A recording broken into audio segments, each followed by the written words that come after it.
Hello everyone, मैं हूं दीपिका। पाठ का सार सीरीज में आज का अध्याय है पर्वत प्रदेश में पावस, जिसके कवि हैं सुमित्रा नंदन पंत। तो आइए शुरू करते हैं।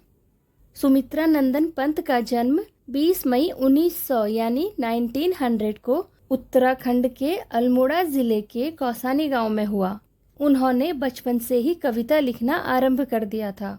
स्कूल में 7 वर्ष की आयु में काव्य पाठ के लिए उन्हें पुरस्कृत किया गया, किंतु स्थायी रूप से उन्होंने साहित्य का सृजन वर्ष 1913 यानी 1913 में आरंभ किया।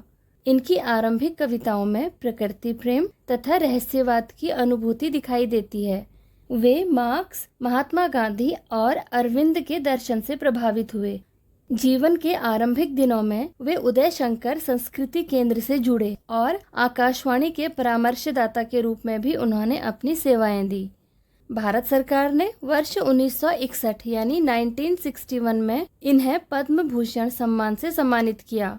कला और बूढ़ा चांद कविता संग्रह के लिए वर्ष 1960 यानी 1960 में इन्हें साहित्य अकादमी पुरस्कार, चिदम्बरा काव्य ग्रंथ के लिए वर्ष 1969 यानी 1969 में ज्ञानपीठ पुरस्कार सहित अनेक पुरस्कारों से सम्मानित किया गया। इनकी अन्य प्रमुख कृतियों में वीणा, पल्लव, युगवाणी, ग्राम्या, स्वर्ण किरण और लोकायतन शामिल हैं।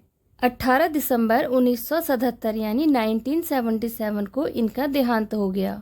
भला ऐसा भी कोई इंसान हो सकता है जो पहाड़ों पर ना जाना चाहता हो?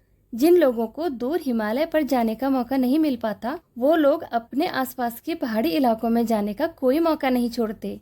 जब आप पहाड़ों को याद कर रहे हों और ऐसे में किसी कवि की कविता अगर कक्षा में बैठे बैठे ही आपको ऐसा एहसास करवा दे कि आप अभी अभी पहाड़ों से घूम कर आ रहे हों, तो बात ही अलग होती है। प्रस्तुत कविता भी इसी तरह के रोमांच और प्रकृति के सुंदर वर्णन से भरी है, जिससे आपकी आंखों और मन दोनों को आनंद आएगा।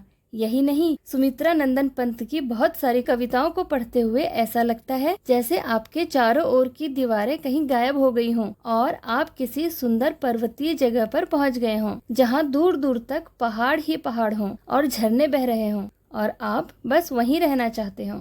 महाप्राण निराला जी ने भी पंत जी के बारे में कहा था कि उनकी सबसे बड़ी प्रतिभा यही है कि वे अपनी कृतियों को अधिक से अधिक सुंदर बना देते हैं, जिसे पढ़कर या सुनकर बहुत आनंद आता है। कवि ने इस कविता में प्रकृति का ऐसा अद्भुत वर्णन किया है कि लग रहा है मानो प्रकृति सजीव हो उठी है। कवि कहते हैं कि वर्षा ऋतु में प्रकृति का रूप हर पल बदल रहा है। कभी वर्षा होती है तो कभी धूप निकल आती है।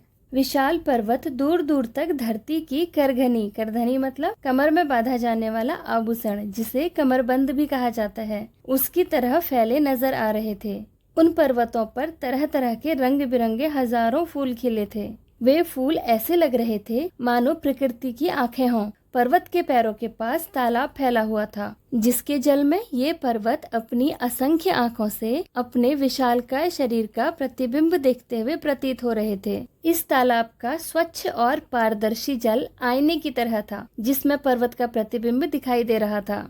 कवि आगे कहते हैं कि पर्वतों पर बहने वाले झरनों की झरझर की आवाज को सुनकर ऐसा लगता है मानो वे पर्वतों का गुणगान कर रहे हों। इस तरह गौरवगान करते हुए ये झरने सुंदर और आकर्षक मोतियों की लड़ियों के समान लग रहे थे। उनकी झरझर की आवाज सुनकर मन में उत्साह और उमंग और नस नस में जोश भर जाता है। पर्वतों पर उगे हुए विशालकाय पेड़ शांत आकाश को ऐसे देख रहे हैं जैसे वो उसे छूना चाह रहे हों और आकाश के रहस्यों को जानना चाहते हों। कवि आगे कहते हैं कि बारिश के बाद मौसम ऐसा हो गया है कि घनी धुंध के कारण लग रहा है मानो पेड़ कहीं उड़ गए हैं, यानी गायब हो गए हैं, और इस धुंध के कारण पर्वत भी कहीं छिप गए हैं। अचानक बादल ऐसे उठे मानो एक पूरा पर्वत विशाल पक्षी की तरह पारे के समान अत्यधिक सफेद और चमकीले पंखों को फड़फड़ाता हुआ ऊपर आकाश में उड़ रहा हो। इसका परिणाम यह हुआ कि चारों ओर बादल ही बादल छा गए और कुछ भी दिखाई देना बंद हो गया। झरनों की तो केवल आवाज ही सुनाई दे रही है, अतः वो भी ओझल हो गए हैं। इसके पश्चात इन बादलों से इतनी तेज वर्षा हुई जैसे आकाश धरती पर टूट पड़ा हो और अपने वर्षा रूपी बाणों से धरती पर आक्रमण कर दिया हो। शाल के विशाल वृक्ष बादलों के झुंड से ऐसे प्रतीत हो रहे हैं जैसे वे भयभीत होकर धरती में धंस गए हों। चारों ओर धुंध के कारण तालाब के जल से इस तरह धुआं उठने लगा है मानो उसमें आग लग गई हो। इस प्रकार वर्षा के देवता इंद्र बादल रूपी विमान में घूम घूम कर अपने जादुई करतब दिखा रहे हैं, जिसके कारण पर्वतों पर क्षण क्षण में विचित्र व अद्भुत दृश्य दिखाई दे रहे हैं। इस प्रकार कवि ने प्रकृति के मधुर व कोमल रूप का चित्रण किया है, साथ ही कहीं कहीं प्रकृति के उग्र और भयानक रूप का भी वर्णन किया है। आज की इस वीडियो में बस इतना ही।